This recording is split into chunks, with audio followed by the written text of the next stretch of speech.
जय हिंद प्यारे बच्चों, स्वागत है आपका हमारे YouTube चैनल में, जिसके अंतर्गत हम आपको एनडीए, नेवी, एयरफोर्स की प्रिपरेशन कराते हैं। जो बच्चे हमारे चैनल से जुड़े हैं वो जानते हैं मैंने एक प्रैक्टिस सीरीज की शुरुआत की हुई है, जिसके अंतर्गत आपको 10 प्रश्न दिए जाते हैं और उन्हें हल करने के लिए आपके पास 5 मिनट का समय होता है। ऐसी ही एक सीरीज मैंने अभी आपको अपलोड की हुई थी। अब आइए उसके सॉल्यूशन को देखते हैं। इस वीडियो में एक एक करके मैं आपको 10 प्रश्नों के जवाब दूंगा और आप अपने आंसर का मिलान हमारे आंसर के साथ कीजिएगा। तो चलिए बच्चों, स्टार्ट करते हैं।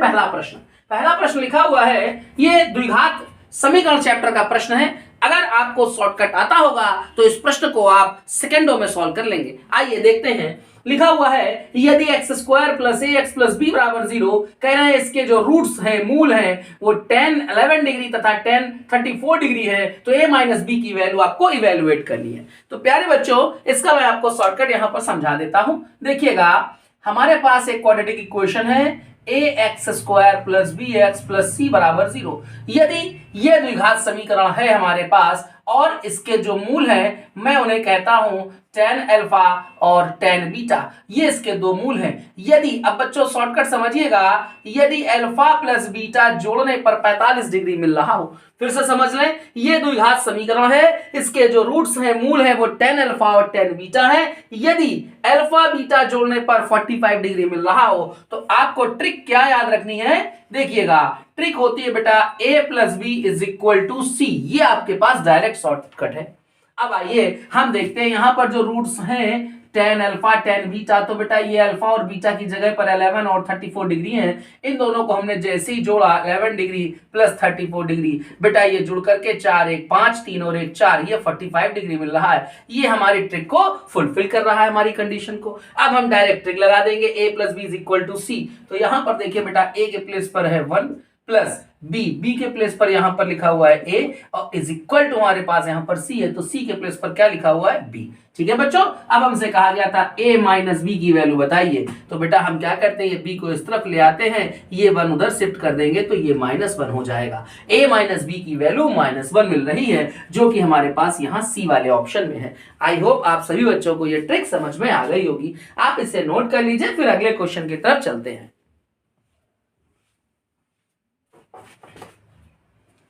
आइए स्टूडेंट्स, क्वेश्चन नंबर हम 6 देखते हैं। ये सारणिक का प्रश्न है, डिटरमिनेंट चैप्टर का है। लिखा हुआ है हमारे पास, ये सारणिक में बेटा लिखी हुई है। इस सारणिक की वैल्यू हमसे पूछी जा रही है। 4 ऑप्शन है, 0 है, -2 ब्रैकेट के अंदर x की पावर 3 प्लस y की पावर 3, ये दूसरा ऑप्शन है। तीसरा ऑप्शन है 4xy और चौथा ऑप्शन है x square plus y square. मैं आपको इसका एक शॉर्टकट समझाता हूं, थोड़ा आप ध्यान दीजिएगा तो आपको यह शॉर्टकट बहुत आसान लगेगा और उसकी मदद से क्वेश्चन आपका बहुत जल्दी सॉल्व हो जाएगा। देखिए बच्चों, आपको सबसे पहले क्या काम करना है, इसके जो चारों ऑप्शन है उसमें आपको x और y दोनों की वैल्यू 1 डाल देनी है। अगर हमारे प्रश्न में z भी होता तो हम x y z तीनों की वैल्यू 1 डाल देते। अब देखिएगा, ये 1 डालने पर क्या होगा, मैं आपको समझा देता हूं। जैसे आपने यहां पर 1 डाला तो पहला ऑप्शन आपके पास है 0। दूसरा ऑप्शन है, जैसे ही आपने 1 डाला तो यहां पर हो गया आपके पास -4, और तीसरे ऑप्शन में आपने x y की वैल्यू 1 डाला, ये वैल्यू आ गई 4, और चौथा ऑप्शन है जिसमें x y की वैल्यू 1 डाल रहे हैं तो ये मिल रहा है 2। अब आप बच्चों देखिए, इसके जो चारों ऑप्शन है, पहले ऑप्शन से रिजल्ट मिल रहा है 0, दूसरे से -4, तीसरे से 4 और चौथे वाले से 2 मिल रहा है। अब आपको ध्यान क्या देना है वो समझें। अगर आपने x और y दोनों की वैल्यू 1 डाली, चारों विकल्प, चारों ऑप्शंस अलग अलग हैं, चारों ऑप्शंस की वैल्यू जो है अलग अलग आ रही है, कोई भी दो ऑप्शन की वैल्यू सेम नहीं हो रही है। ऐसी स्थिति में अब आप ट्रिक लगा सकते हैं, और ट्रिक क्या होगी, एक्स वाई की वैल्यू 1 आपको 4 ऑप्शन में तो रखनी थी, आपने देख लिया। अब एक्स वाई की वैल्यू 1 हम यहां पर रखेंगे अपने क्वेश्चन पे और इससे सॉल्व करेंगे। जो वैल्यू आपको इस डिटरमिनेंट को सॉल्व करके मिलेगी, इन चारों में से कोई ना कोई एक होगी, और जो होगी, जो दोनों मैच करेगी, वही टिक हो जाएगा, वही हमारा ऑप्शन सही होगा। आइए देख लेते हैं। एक्स वाई की वैल्यू 1 में जैसे मैंने यहां पर डाला बेटा, तो मिलेगा 1 1 2 1 2 1 2 1 1। अब आप इसे सॉल्व कर लीजिएगा। ठीक है बच्चों, रो कॉलम खत्म करके ये हमारे पास 2 में से एक जाएगा, 1 आएगा, -1, रो कॉलम खत्म कर दिया, 1 -2 यानी कि -1 प्लस 2, रो कॉलम खत्म, 2 2 में 4, 4 में गया, ये हो गया 3। ठीक है, ये 1 प्लस 1 प्लस यहां पर आ रहा है 1 माइनस, ये बेटा -3 था। ठीक है, तो ये रिजल्ट मिल रहा है -6। अब यहां से आपको वैल्यू जो आपकी आ रही है वो -4 आ रही है। इसको सॉल्व करके -4 आप देख लीजिए बेटा, यहां पर मिल लेती है, यानी कि हमारा बी वाला ऑप्शन सही है। आपने इसको टिक कर दिया। ठीक है, देखा आपने कितना आसान क्वेश्चन है। इस क्वेश्चन को अगर आप इस ट्रिक के माध्यम से लगाते हो तो आपका एग्जाम में बहुत सा समय बच जाता है। ऐसे ही छोटे छोटे कॉन्सेप्ट, छोटे छोटे ट्रिक्स के माध्यम से आप अपने समय को बचाते हैं और जो समय बचता है उसे आप अपने दूसरे प्रश्नों पे लगा लेते हैं। इसी आधार पर आपके कुछ प्रश्न अन्य बच्चों की तुलना में ज्यादा हो जाएंगे, जो मेरिट में आपको स्थान देंगे। ठीक है, आप इसे नोट कर लीजिए, फिर अगले क्वेश्चन पर चलते हैं। आइए बच्चों, क्वेश्चन नंबर हम 3 को देखते हैं। यहां पर लिखा हुआ है 1/2 का factorial plus 1/3 factorial plus 1/4 factorial and so on infinite तक है। इसकी वैल्यू क्या है? 4 ऑप्शन है, e-1, e+2 और e-2। आइए बच्चों देखते हैं। सबसे पहले आप देखिएगा e⁻x का जो फॉर्मूला होता है बेटा, वो हम फॉर्मूला जानते हैं 1 + x/1 factorial plus x² 2 factorial plus x⁻3 factorial and so on, ये इनफाइनाइट तक होता है। अब बच्चों यहां पर बेटा हमने x की जगह पर 1 वैल्यू डाल दी। ठीक है, तो x के प्लेस पर जैसे 1 वैल्यू डाली तो ये e⁻1, मतलब मैं e⁻1 को 1 ही रहने देता हूं, और यहां पर हो रहा है 1 + 1/1 factorial 1/2 factorial 1/3 factorial and so on infinite. ठीक है, आइए अब हम अपने प्रश्न को देखते हैं। ये बेटा इसकी शुरुआत जो हो रही है, ये हो रही है 1/2 के फैक्टोरियल से प्लस 1/3 फैक्टोरियल। तो आप देख सकते हैं ये बेटा हमसे इसकी वैल्यू पूछी जा रही है, तो इसकी वैल्यू पूछ रहे हैं ये 1 और 1/1 का फैक्टोरियल ये हो गया 2, 1 1 2, तो 2 आपका इधर आ गया। तो e-2 ये आपका जो क्वेश्चन था, इसकी वैल्यू सॉल्व करके e-2 आ रही, जो कि हमारे पास डी वाले ऑप्शन में है। आई होप आपको आ गया होगा। ठीक है, क्वेश्चन नंबर 4 चलते हैं। यहां पर आपको समझा देते हैं, जगह है हमारे पास। ये लिखा हुआ है बेटा z + 1/z और इसकी वैल्यू लिखी हुई है 1। जब मैंने कॉम्प्लेक्स नंबर चैप्टर पढ़ाया था आप बच्चों को, तो मैंने इसको एक्सपेंड किया था, इसको सॉल्व किया था पूरा कंप्लीटली। तो मैं फिर आपको यहां पर समझा देता हूं। बेटा ध्यान देना, जब हमारे पास z + 1/z की वैल्यू 1 होगी तो यहां समझ जाइएगा z की वैल्यू -ओमेगा और -ओमेगा² होगी। ये दो वैल्यू जो हुए हैं, z की वैल्यू -ओमेगा और -ओमेगा², ये दोनों वैल्यू हमारी इस इक्वेशन को सेटिस्फाई करती है। ठीक है, अगर z की वैल्यू -ओमेगा, मैं आपको रख के दिखा दे रहा हूं। z के प्लेस पे मैंने रखा -ओमेगा, फिर मैंने आपको यहां पर रखा -ओमेगा। अब आपने ना ओमेगा² का ऊपर नीचे आपने गुणा कर लिया। ठीक है, तो -ओमेगा -ओमेगा² और ओमेगा³ की वैल्यू 1।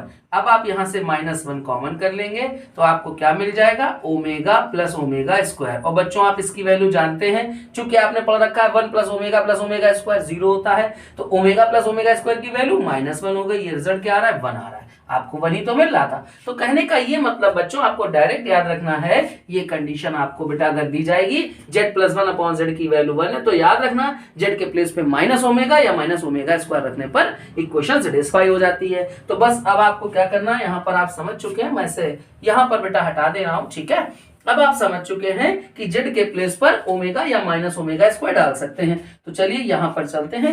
z के प्लेस पे आपने लिखा -ओमेगा, पावर पर हमारे पास 100 थी, 1 यहां पर रखा बेटा -ओमेगा और पावर यहां पर भी 100 थी। जैसा कि आप बच्चे जानते हैं, अगर माइनस की पावर अगर कोई इवन नंबर है, सम संख्या है, तो वो प्लस हो जाता है। तो ओमेगा की पावर 100, तो बच्चों ओमेगा की पावर 100 को हम लिखेंगे ओमेगा की पावर 99 और इंटू ओमेगा। तो यहां पर पावर 1 है, 99 और 1 ये 100 हो गया। इसकी वैल्यू 1 हो जाएगी। हम लोग जानते हैं बेटा ओमेगा की पावर 3, 6, 9 या एक ऐसा नंबर जो 3 से कट जाता है, इसकी वैल्यू 1 रहती है। ठीक है, ऐसे ही बेटा यहां पर भी हम चलते हैं, ओमेगा की पावर 99 इंटू ओमेगा ये मिल रहा है। तो ये रिजल्ट आया ओमेगा + 1/ओमेगा। बच्चों यहां पर हमने ओमेगा² का ऊपर नीचे गुणा कर लिया, तो ओमेगा + ओमेगा², क्योंकि ओमेगा³ हुआ नीचे, ये वैल्यू ओमेगा³ की वैल्यू 1 हो जाएगी। तो ओमेगा + ओमेगा², बच्चों इसका रिजल्ट क्या आता है? -1 आता है। मैंने अभी आपको इससे पहले यहां पर समझा दिया था। तो आप बेटा इसको देखिएगा कौन सा आपका ऑप्शन सही है? सी वाला ऑप्शन सही है। हम उम्मीद कर रहे हैं कि आपको ये अच्छे से आ रहा होगा। आप इसे नोट करें, मैं आपको आगे के क्वेश्चंस बताता हूं। आइए स्टूडेंट्स, क्वेश्चन नंबर हम 5 देखते हैं। क्वेश्चन नंबर 5 लिखा हुआ है cot 45 + theta into cot 45 - theta, इसकी वैल्यू क्या होगी? मैंने ट्रिग्नोमेट्री चैप्टर में बेटा आप लोगों को शॉर्टकट डिस्कस किया था, मैं वो यहां पर आपको वापस बता देता हूं। tan A × tan B और दूसरा शॉर्टकट था cot A × cot B। ये दोनों आपको याद रखने हैं। इन दोनों की वैल्यू स्टूडेंट्स 1 हो जाती है यदि आप ए और बी ये दोनों एंगल को जोड़ें और आपको 90 डिग्री मिल रहा हो। यदि ए और बी ये दोनों एंगल को जोड़ें और 90 डिग्री मिल जाए तो याद रखना tan A into tan B की वैल्यू 1 और cot A into cot B की वैल्यू भी 1 होती है। अब आप यहां पर देख सकते हैं ये हमारे पास ए के प्लेस पर है और ये बी के प्लेस पर है। जैसे ही आपने इन दोनों को एंगल को ऐड किया 45 plus theta 45 minus theta, plus theta और माइनस थीटा कैंसिल, दोनों एंगल को आपने जब जोड़ा तो आपको मिला 90 डिग्री। इट मीन ये देख लीजिएगा, मैंने आपको यहां बताया था, इसका मतलब क्या हुआ, दोनों का प्रोडक्ट 1 होगा। तो आप देख सकते हैं इसका प्रोडक्ट क्या आएगा, 1 आएगा, जो कि आपके पास डी वाले ऑप्शन में है। ठीक है, आइए क्वेश्चन नंबर 6 देखते हैं। ये त्रिभुजों के गुण, प्रॉपर्टीज ऑफ ट्रायंगल, ठीक है, बहुत इंपॉर्टेंट चैप्टर है, उसका एक प्रश्न है। यहां पर हमारे पास त्रिभुज एबीसी, उसमें 3 भुजाएं दी जा रही हैं, 18, 24 और 30। कह रहे हैं साइन सी का क्या मान होगा। ये क्वेश्चन आसान है, बहुत आसान है। देखिएगा यहां पर आपको बेटा जो साइड्स थी 18 और दूसरी साइड है वो है 24 और तीसरी साइड वो है 30। बच्चों देखिए यहां पर आप ना इसका स्क्वायर करेंगे तो आप पाएंगे 18 का स्क्वायर 324, 24 का स्क्वायर हो गया 576 और 30 का स्क्वायर हो गया 900। सबसे बड़ी जो भुजा है वो 30 है, उसका वर्ग बाकी दोनों भुजाओं के वर्गों के योग के बराबर आ रहा होगा। यदि ऐसा है तो ये समकोण त्रिभुज है, जो कि मेरे को देखने पे लगा कि ये समकोण त्रिभुज है। 6 4 10 0 हासिल 1 3 और 7, ये हो गया जाकर के बेटा 10 0 हासिल 1 5 3 8 और 1 9। आप देख सकते हैं ये बेटा समकोण त्रिभुज है। इससे ये पता चलता है कि सबसे जो बड़ी भुजा है वो है सी, यानी कि इसके सामने का कोण भी सबसे बड़ा होगा, कोण सी, और वो होगा समकोण त्रिभुज का 90 अंश, राइट एंगल ट्रायंगल। ठीक है, 90 डिग्री होगा। ये सबसे बड़े वाली भुजा सी है 30, उसके सामने का कोण भी सबसे बड़ा होगा। चूंकि समकोण है तो समकोण में सबसे बड़ा कोण हमारा 90 अंश का हो गया।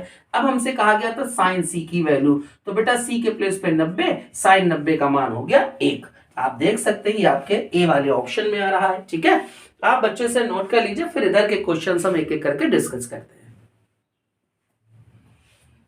आइए स्टूडेंट्स क्वेश्चन नंबर हम 7 देखते हैं। लिखा हुआ है integration F X cos X D X is equal to 1/2 F X पर whole of square plus C, यानी कि कांस्टेंट, ये गिवन है। तो कहा गया है एफ पाई/2 की वैल्यू 4 ऑप्शंस में क्या होगी। तो देखिए बच्चों यहां पर हमारे पास, इसको हम थोड़ा सा आपको ना कॉमन सेंस का यूज करना है, उससे ये क्वेश्चन बहुत इजी हो जाएगा। आइए बच्चों देखते हैं, ये हमारे पास जो क्वेश्चन था मैंने उसे नोट कर लिया है। अब देखिए आप क्या कर सकते हैं कि ये जो आपके पास इंटीग्रेशन है इस फंक्शन का इंटीग्रेशन है, एक काम करते हैं कि दोनों पक्षों में हम डिफरेंशिएशन कर देते हैं। तो डिफरेंशिएशन याद रखना बच्चों, जब डिफरेंशिएशन इंटीग्रेशन पे किया जाता है तो ये दोनों खत्म करके जिस फंक्शन का इंटीग्रेशन हो रहा होता है वही फंक्शन आ जाता है। यानी कि हमारे पास देख सकते हैं ये फंक्शन का इंटीग्रेशन हो रहा है, यदि हम इस पे डिफरेंशिएशन अप्लाई कर देंगे दोनों तरफ, ठीक है, तो हमारे पास यही फंक्शन बच जाएगा। ठीक है, ये फंक्शन बचा। अब बेटा आगे क्या है, इसको डिफरेंशिएट कर देते हैं, ये 1/2। अब इस फंक्शन का स्क्वायर है तो x की पावर n के जैसा ये बर्ताव करेगा, तो ठीक है, तो n x की पावर n - 1, चूंकि ये x तो नहीं है इसलिए इसको दोबारा डिफरेंशिएशन किया जाएगा, तो ये f' हो जाएगा। ये कांस्टेंट का डिफरेंशिएशन 0। ठीक है, अब ये आप 2 से 2 कैंसिल कर सकते हैं, fx से fx कैंसिल कर सकते हैं। ये f' है बेटा cos x। आई होप आपको यहां पर आ रहा है। इसका बेटा f' का क्या मतलब है, इसका मतलब तो यही है कि आपने फंक्शन fx को डिफरेंशिएट किया तो f' आया, वो cos x मिल रहा है। तो बच्चों आप समझ पा रहे हैं कि fx की वैल्यू कितनी होनी चाहिए थी, sin x होनी चाहिए थी, क्योंकि अगर हम यहाँ fx को sin x कहते हैं तो sin x का डिफरेंशिएशन तो cos x हो जाता है। तो हमें ये पता चला कि fx का मतलब है बेटा यहाँ पर sin x, और x के प्लेस पर क्या डाल देना, पाई/2। तो चलिए हम x के प्लेस पर यहाँ पाई/2 डाल देते हैं, तो ये sin 90 हुआ। sin 90 की वैल्यू हो गई 1 हमारे पास यहाँ सी वाले ऑप्शन में है। ठीक है, आप इसे नोट करें, फिर आगे क्वेश्चंस देखते हैं हम लोग। आइए स्टूडेंट्स क्वेश्चन नंबर हम 8 देखते हैं। ये लिखा हुआ है, एक चैप्टर है 2D, उस चैप्टर से लिया गया शीर्ष। हमारे पास एक ट्रायंगल है बेटा, एक ट्रायंगल है, उस ट्रायंगल के 3 शीर्ष हमको दिए जा रहे हैं। चलिए ये मैं ट्रायंगल रख देता हूं। तो ट्रायंगल का बेटा एक वर्टेक्स है AB - C, दूसरा वर्टेक्स है बी, ब्रैकेट में फिर है सी माइनस ए, और तीसरा है बेटा वर्टेक्स सी कॉमा ए माइनस बी। ये ट्रायंगल के 3 वर्टेक्स हैं और आपसे कह रहे हैं इस त्रिभुज का जो है केंद्रक है ये क्या होगा। तो बच्चों इस त्रिभुज का जो केंद्रक होगा वो केंद्रक निकालने के लिए हम क्या करते हैं, जो वर्टेक्स होते हैं उन्हें हम x1 y1, x2 y2, x3 y3 ये सपोज कर लेते हैं। तो जब सेंट्रॉइड निकालते हैं यानी कि केंद्रक निकालते हैं तो इसका फॉर्मूला होता है x1 plus x2 plus x3 upon 3 comma y1 plus y2 plus y3 upon 3। तो हम क्या करते हैं x1 x2 x3 तीनों को जोड़ के 3 का डिवाइड करते हैं, तो a plus b plus c upon में 3 कॉमा बेटा जब y1 y2 y3 तीनों को जोड़ेंगे ना तो a minus B, B minus C, C minus ये जुड़ करके 0 होगा, 3 का डिवाइड करने पर भी 0 ही आएगा। ठीक है, ये मिल रहा है। अब बच्चों आप लोग याद रखना, मैंने एक बार डिस्कस भी किया था कि यदि आपसे कहते हैं x कॉमा 0 या कहते हैं a कॉमा 0 या ये कह रहे हैं y कॉमा 0, ये जो तीनों बिंदु हैं बेटा ये x अक्ष पर माने जाते हैं। माने क्या जाते हैं, एक्चुअली में x अक्ष पर ही होते हैं क्योंकि यहाँ y वाला निर्देशांक जो है ना वो 0 दे रहा है, केवल x की वैल्यू दे रहा है तो ये x अक्ष होता है। अगर मैं इसको कह दूं बेटा 0 comma b, 0 comma x, 0 comma z, मैं ऐसा कह दूं तो ये जो तीनों पॉइंट लिखे हुए हैं ये y अक्ष पर हैं। ठीक है, अब आप इसको देख लीजिएगा, समझ जाएंगे क्योंकि ये y वाला तो 0 है, x वाला निर्देशांक कोई वैल्यू दे रहा है आपको, इसका मतलब है ये हमारा जो बिंदु है ये x अक्ष पर है, यानी कि हमारा सी वाला ऑप्शन सही है। ठीक है, आइए बच्चों क्वेश्चन नंबर हम 9 डिस्कस करते हैं। इंटीग्रेशन का प्रश्न है, बहुत अच्छा क्वेश्चन है बेटा। यहाँ पर लिमिट लिखी हुई है 0 से लेकर के π/4, 0 से लेकर π/4, ये है sine theta plus cos theta का होल ऑफ स्क्वायर। इसका मतलब हुआ कि अगर हम इसे फॉर्मूले को खोलते हैं, चूंकि पावर 2 लगा हुआ है तो sine square theta plus cos square theta ये तो 1 हो गया, और plus 2 sine theta cos theta ये वैल्यू साइन 2 थीटा होगी। तो यहां पर आएगा, इसको जब हम फॉर्मूले को खोलेंगे 1 प्लस साइन 2 थीटा और डी थीटा। 1 का इंटीग्रेशन थीटा के लिए हो रहा है बेटा तो ये थीटा मिलेगा, 0 से लेकर π/4 ये हमने लिमिट लगा दी, प्लस अब साइन 2 थीटा का इंटीग्रेशन होगा तो बेटा साइन 2 थीटा का इंटीग्रेशन होगा तो ये रिजल्ट आएगा माइनस का कॉस 2 थीटा और अपॉन में 2 इसलिए आएगा क्योंकि ये जो 2 थीटा था इसको मैंने एज अ थीटा के तौर पे लेट किया है, तो इसको आप डिफरेंशिएशन करेंगे उसका डिवाइड करा देंगे। इंटीग्रेशन चैप्टर जो मैंने पढ़ाया आप उससे देखिएगा तो और अच्छे से समझ में आएगा। लिमिट है बेटा 0 से लेकर के π/4, एक बार आप अपर लिमिट रखते हो, एक बार लोअर लिमिट लगते हो माइनस लगा करके, तो थीटा के प्लस पे अपर लिमिट माइनस फिर लोअर लिमिट -1/2। यहाँ पर आपने π/2 रखा, सॉरी π/4 रखा तो π/4 का मतलब होता है 45 डिग्री, 45 में 2 का प्रोडक्ट 90, तो cos 90 की वैल्यु 0 माइनस, जब आप थीटा के प्लस पे 0 लिखते हो तो 0 को गुणा 2 से होता 0, cos 0 की वैल्यू 1। ठीक है, आइए आगे बढ़ते हैं। π/4 ये माइनस से गुणा होगा तो माइनस माइनस प्लस ये 1/2, π/4 प्लस 1/2 ये हमारा फाइनल आंसर है जो कि आपको बी वाले विकल्प में मिल रहा है। ठीक है, आइए क्वेश्चन नंबर हम 10 की तरफ चलते हैं जो इस प्रैक्टिस सीरीज का लास्ट क्वेश्चन है। ये हमारे पास एक सांकव है। ठीक है, ये सांकव क्या है हमें इससे नहीं समझना है, इसका कोई भी मतलब नहीं है बच्चों। आपसे कह रहे हैं इसका सेंटर क्या होगा, इसका केंद्र क्या होगा, तो ध्यान से देखना, क्वेश्चन बहुत इजी हो जाता है। एक आपको शॉर्टकट अगर यहाँ पर बेटा पता है तो आपका ये क्वेश्चन देखिए कितनी जल्दी सॉल्व होगा। तो चलिए देखते हैं, ये हमने क्वेश्चन लिख लिया, ये हमारा कोनिक है, कोई भी सांकव है। अब हम इसको क्या करते हैं, इसका सेंटर निकालने के लिए शॉर्टकट है, पहले आप ना x के सापेक्ष, x के रिस्पेक्ट में से पार्शियल डिफरेंशिएट करो। तो x के रिस्पेक्ट में जब पार्शियल डिफरेंशिएशन करेंगे तो x स्क्वायर का हो गया 2x। जब हम पार्शियल डिफरेंशिएशन करते हैं, जब हम x के सापेक्ष करते हैं तो y और कांस्टेंट, ये सब कांस्टेंट के जैसा बर्ताव करते हैं। ठीक है, तो जैसे मैंने x को x के रिस्पेक्ट में कर रहा हूं मैं तो 2x हुआ, अब ये एक्स स्क्वायर का 2x हुआ, y वाला कांस्टेंट के जैसा बर्ताव करेगा। अब ये माइनस का 2x है तो इसका डिफरेंशिएशन 2, फिर ये y वाला कांस्टेंट है, जो कांस्टेंट है तो ऑलरेडी कांस्टेंट है, ये वैल्यू हो गई 0 के बराबर, x की वैल्यू आ गई बच्चों 1। अब हम इसे y के रिस्पेक्ट में पार्शियल डिफरेंशिएट करेंगे। अब ध्यान से देखिएगा, जब y के रिस्पेक्ट में करेंगे तो x एज अ कांस्टेंट काम करेगा और जो कांस्टेंट होता है कांस्टेंट ही रहेगा। अब y के रिस्पेक्ट में करेंगे तो देखिए y का ये टर्म आ रहा है और ये आ रहा है, चलो उसको डिफरेंशिएट किया तो माइनस का 4y plus 8 is equal to 0, 4y is equal to 8, तो y की वैल्यू हो गई 2। ठीक है बच्चों, तो ये x की वैल्यू और ये y की वैल्यू 1,2, ये हमारा बेटा इस कोनिक इस सांकव का सेंटर निकल आया जो कि बी ऑप्शन है 1,2। आई होप आप सभी बच्चों को हमारे द्वारा ये कराई जाने वाली प्रैक्टिस सीरीज जो अच्छे से आ रही होगी। अगर आपको हमारी प्रैक्टिस सीरीज, हमारा पढ़ाने का तरीका, हमारा कंटेंट समझ में आता है तो आप हमारे चैनल से जुड़े रहिए और हमारे चैनल को लाइक करिए, सब्सक्राइब करिए, ठीक है। और ज़्यादा से ज़्यादा आप लोगों को भेजिए और उनसे भी कहिए कि वो भी सब्सक्राइब करें, ठीक है बच्चों। तो चलिए एक अगली नई प्रैक्टिस सीरीज के साथ आपसे मुलाकात होती है अगले वीडियो में। जय हिंद।